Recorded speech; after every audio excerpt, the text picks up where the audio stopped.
Hi అండి, నమస్కారం అండి. మీరు చూస్తున్న ప్రాజెక్ట్ ఇది మన మూలపాట దగ్గర రెండు వెంచర్ ఇది. అది ఫేజ్ 1, ఫేజ్ 2, ఫేజ్ 3గా 3 ఫేజ్ 3లుగా వెంచర్ వేయడం జరిగింది. 70 acres టోటల్. ఒకటో ఫేజ్ 1కి మనకి ఎల్పీ నెంబర్ వచ్చేసింది. డైరెక్ట్గా ఫేజ్ 3 దగ్గరికి వచ్చేప్పటికి మనకి ఇంటర్నేషనల్ క్రికెట్ స్టేడియం ఉంది కదండి మూలపాడులో, అక్కడికి టచ్ అయిపోయిందండి మన వెంచరు. చూస్తున్నారు కదా, అది స్టేడియం అండి, క్రికెట్ స్టేడియం. అక్కడి నుంచి చాలా దగ్గర బటర్ఫ్లై పార్క్ ఉందండి. సో అందువల్ల మనకి మూలపాడు గైకనక్ బ్రిడ్జి దగ్గరలో వెంచర్ ఉండటం వల్ల, ప్లస్ నేషనల్ హైవేకి 1.5 km ఉండటం వల్ల, outer ring road, inner ring road దగ్గర ఉండటం వల్ల మనకి వెంచర్ చాలా బెనిఫిట్గా ఉంటుంది.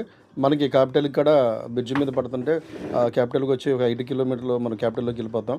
సో అన్ని విధాల మంచి డెవలప్మెంట్ ఉన్న ప్రాజెక్ట్ ఇది. డెవలప్మెంట్ ఫేజ్ 1 కూడా బ్రహ్మాండంగా డెవలప్ అయింది. ఫేజ్ 2, ఫేజ్ 3 సంబంధించిన ల్యాండ్ ఇది. సో మీకు పూర్తిగా వీడియో తీయడం జరిగింది. ఎంట్రన్స్లో ఫేజ్ 1 ఉందండి, మీకు కనిపించేది అది ప్రారీ కూడా. సో ఇది అంతా డెవలప్మెంట్స్ కూడా బ్రహ్మాండంగా జరుగుతుంది. సో గెటెడ్ కమ్యూనిటీ అండి. Thank you. మీకు నా ఈ నెంబర్ కాల్ చేయండి, మీకు సైట్ చూడాలనుకుంటే. Thank you.